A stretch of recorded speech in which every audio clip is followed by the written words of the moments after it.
अनंत sir, Rahul Gandhi ने कल छात्रों की गूंज कार्यक्रम को संबोधित किया प्रयागराज में या इलाहाबाद में। और उसका रिस्पांस तो काफी अच्छा रहा, उन्होंने मुद्दों को काफी अच्छे तरीके से उठाया। अ, हम क्या ये कह सकते हैं राहुल गांधी की राजनीति को थोड़ा सकारात्मक तरीके से देखते हुए कि छात्रों के आक्रोश को अभिव्यक्ति देने वाले मुख्य धारा के राजनीतिक नेताओं में से वो सबसे प्रमुख बन गए हैं और उनके आसपास छात्र गोलबंद हो रहे हैं, या कुछ खास कार्यक्रमों की ही बात है? मुद्दे छात्र उठा रहे हैं, किसी नेता के भरोसे नहीं है, ये कहना ज्यादा ठीक रहेगा?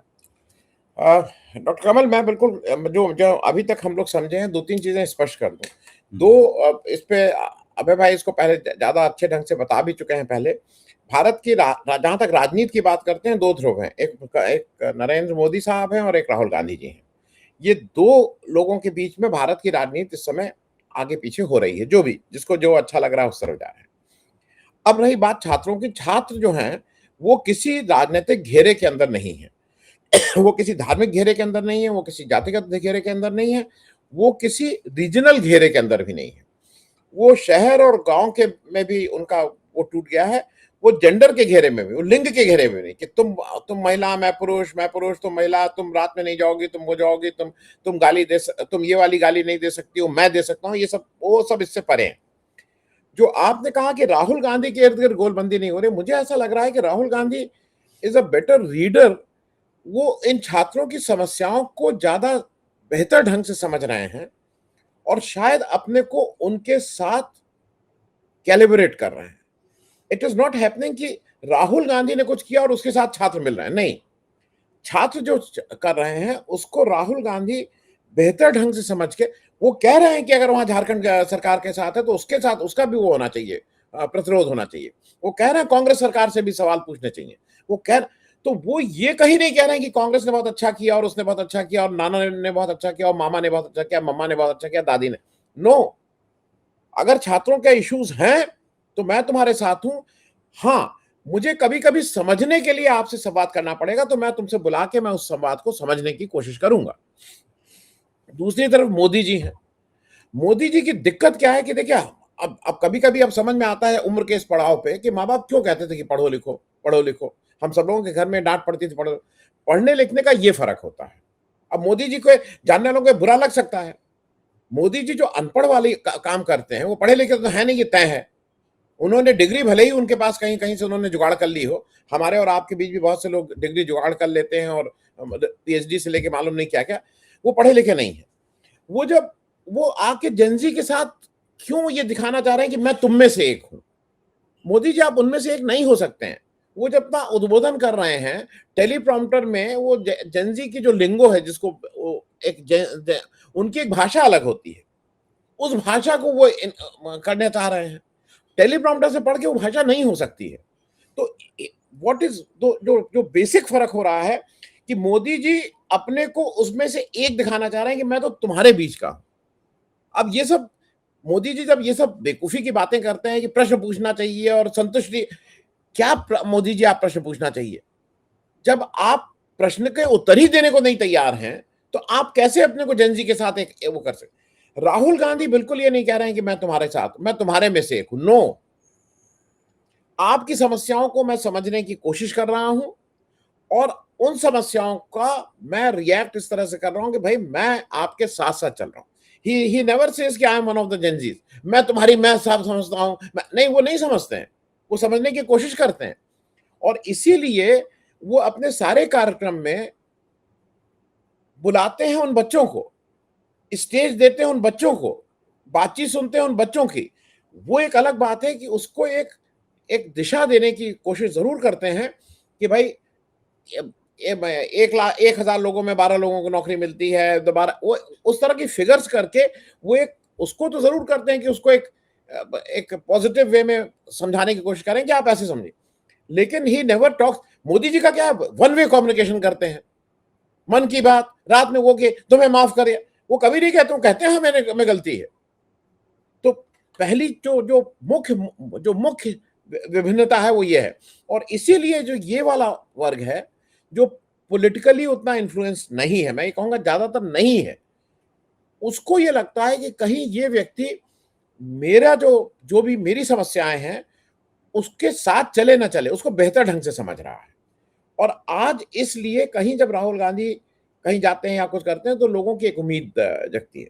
तो मैं अभी इतना ही कहूंगा कि राहुल गांधी इस अपने को उनके साथ ज्यादा अलाइन करने में सफल हुए हैं, जबकि मोदी जी उसमें से अपने को ये प्रूव करना चाह रहे हैं कि मैं तुम में से एक हूं, जो जो शायद उनकी एक बहुत बड़ी गलती हो रही है। डॉक्टर कमल।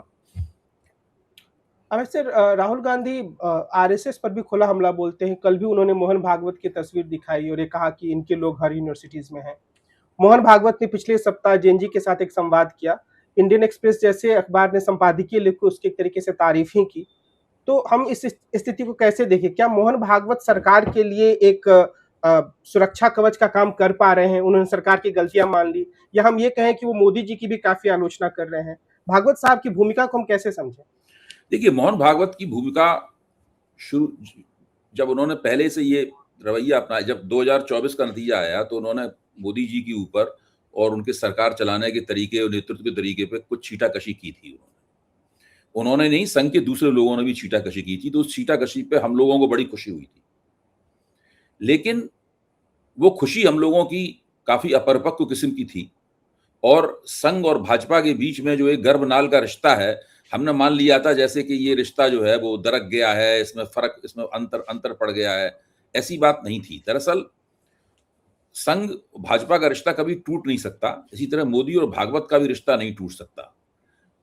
इम्फेसिस का फर्क है, जोर का फर्क है दोनों के बीच में। इस बात पे मतभेद हो सकते हैं।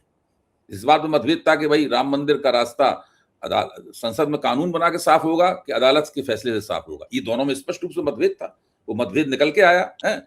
इस प्रकार के मतभेद तो हो सकते हैं, लेकिन इस प्रकार के मतभेदों को हम लोगों को इस तरह जश्न नहीं मनाना चाहिए। जो हम लोग सरकार के आलोचक हैं, हिंदुत्व की राजनीति के आलोचक हैं कि ये देखिए इनमें दरार पड़ गई, उनके बीच में कोई दरार नहीं है। वो दोनों हमेशा हर वक्त जुड़े हुए हैं। जैसे कि बाप बेटे में घरों में बहस होती है, उस प्रकार की बहस तो उनके बीच में होती है कि भाई अब बेटे की चलेगी कि बाप की चलेगी, ये भी हो सकता है, ये भी सब हो सकता है। मतलब मोदी का जो व्यक्तिवाद है, उस व्यक्तिवाद से उनको दिक्कत भी है। ये और जिस तरह से सबको, जैसे उन्होंने पिछली बार 2024 में टिप्पणी की थी इन लोगों ने कि भारतीय जनता पार्टी को इन लोगों ने चुनाव लड़ने की, भारतीय जनता पार्टी के कार्यकर्ताओं को सरकारी योजनाओं का प्रचार करने में लगा दिया है। वो विचारधारात्मक प्रोजेक्ट वो भूल गए हैं। अब भाजपा को दोबारा विचारधारात्मक प्रोजेक्ट पे लाना होगा। 2024 के बाद संघ की तरफ से सबसे बड़ी आलोचना ये निकल के आई थी। तो ये आलोचना कहीं से भी मोदी के खिलाफ नहीं थी। मोदी द्वारा जिस तरह पार्टी का इस्तेमाल किया जा रहा है, ये उसकी आलोचना थी। हम लोगों ने इन आलोचनाओं को गलत समझा।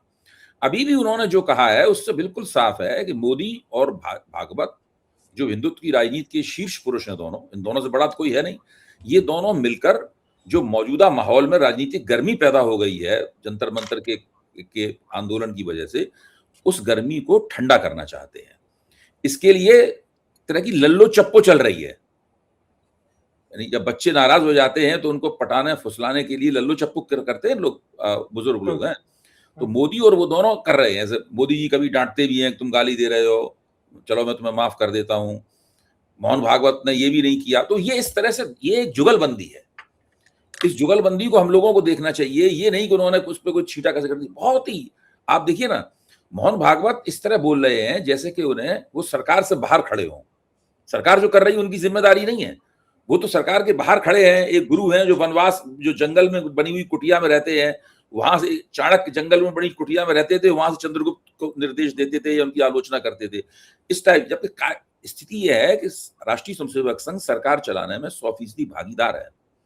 ऐसा कोई मंत्रालय नहीं है जहां राष्ट्रीय स्वयंसेवक संघ के प्रचारक ओएसडी के तौर पर सरकार से तनख्वाह प्राप्त करते हुए सरकार की कार्रवाइयों में भाग नहीं ले रहे हो। हर चीज संघ अगर ये तय कर ले कि सरकार ये नहीं करेगी तो मोदी जी उस काम को नहीं कर पाएंगे। जितने भी आईएएस अफसर हैं, बहुत सबको सबका गेरुआकरण, भगवाकरण इन लोगों ने कर दिया है। ये सब लोग मिलके एक, जिसे कहते हैं ना, एक कॉम्प्लेक्स है, एक बहुत बड़ा संकुल है, जिसमें मिलके ये लोग इस देश और समाज को अपने मनमानी दिशा में, राजनीति को, राष्ट्र को, सबको मनमानी दिशा में ले जाना चाहते हैं। ये पूरा, अब जब देखते हैं कि चीजें गड़बड़ा रही हैं, क्योंकि अगर 29% आबादी, 29-30% आबादी नाराज हो जाएगी सरकार से, और ठोक के वहां पे वोट दे देगी इनके खिलाफ, तो ये तो चुनाव हार जाएंगे बुरी तरीके से, क्योंकि तो बिल्कुल कगार पर खड़े हुए हैं। इनका बहुमत कोई ऐसा 50% बहुमत तो है नहीं, बिल्कुल कगार पर खड़े हुए हैं। अब आप देखिए मोदी जी का निशाना क्या है। मोदी जी इस बात को लेकर बहुत बेचैन है कि जेनजी का जो पेरेंट है, यानी जेनजी का जो माता पिता है, वो क्या सोच रहा है। इसलिए उन्होंने पोस्टर निकाला है इसके ऊपर, जेनजी के माता पिताओं को संबोधित करने वाला पोस्टर निकाला है कि हमने अपने बच्चे को संस्कारों में पाला है, वो कभी गुमराह नहीं होगा, उसे मतलब किसी राह पे भटकाया नहीं जा सकता, ये पोस्टर निकाला है। दूसरा पोस्टर निकाला है कि एक जेनजी का नुमाइंदा खड़ा हुआ है और मोदी जी उसकी पीठ से पीठ लगा खड़े हुए हैं और वो कह रहे हैं कि जेनजी भी लोकप्रिय है और मोदी जी भी लोकप्रिय है। ये आप देखिए, ये भारतीय जनता पार्टी द्वारा जारी किए गए पोस्टर हैं जो दिल्ली में चिपके हुए हैं और तमाम जगहों पर चिपके हुए हैं।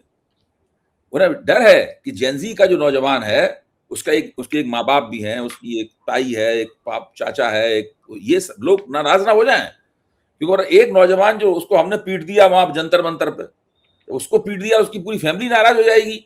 एक नौजवान की वजह से तो हमारे 5-6 वोट जाएंगे, इनके धुर्रे उड़ जाएंगे, दिखाई नहीं पड़ेंगे। जब लोकसभा में वोटों की गिनती होनी शुरू होगी तो बीजेपी पता चला कि 50, 60, 70, 80 के पास आगे रुक गई और बढ़ ही नहीं पा रही है बीजेपी। ये इस स्थिति को इन लोगों ने भांप लिया है, डर गए हैं बहुत ज्यादा। मुझे तो पक्का यकीन है कि अतुल लिमये ने जो बयान दे दिया था, अब दोबारा नहीं देंगे बयान। वो मोहन भागवत उनके मुंह पे टेप लगा के आए होंगे, आप दोबारा नहीं बोलना है इस तरीके से। तो ये सब लोग मिलके किसी तरीके से इस गर्मी को, जो राजनीतिक गर्मी पैदा हुई है, उस राजनीतिक गर्मी में सरकार की कोई बात नहीं सुनी जा रही है, सरकार की हर बात पर शक किया जा रहा है, इसको ठंडा करना चाहते हैं। उसके लिए ये सारा का सारा प्रपंच रचा गया है। सब लोग अच्छी तरह जानते हैं कि जो 2000 जेनजी मोहन भागवत के कार्यक्रम में बैठे हुए थे, वो उसमें से ज्यादातर तालियां बजाने के लिए और हौसला अफजाई करने के, जो बंदा सवाल पूछ रहा था वो भी उन्हीं का बंदा है, वो जेनजी का एक फर्जी प्रतिनिधि है, उसको हम लोग लंबे अरसे से जानते हैं। अचानक उसको प्रकट किया गया है और वो विभिन्न मीडिया मंचों पर उसको जेनजी के प्रतिनिधि के तौर पर बैठाया जाता है। उससे जब एक बार पूछा गया कि भाई आपके लिए सबसे अच्छा नेता कौन सा है, आप किसको पसंद करते हैं, तो उसने कहा हम फडणवीस को पसंद करते हैं, देवेंद्र फडणवीस हमारे लिए सबसे अच्छे नेता है। ये इस टाइप के लोग हैं। ये पूरा का पूरा गढ़ा गया इस तरह का कार्यक्रम था।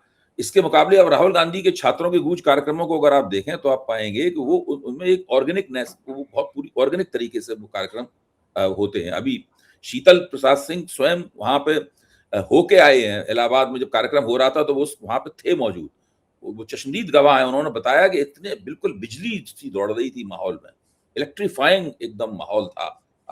और चारों तरफ जो है राहुल गांधी की छवि इतनी मजबूती के साथ उभर रही थी जिसकी कोई सीमा नहीं है।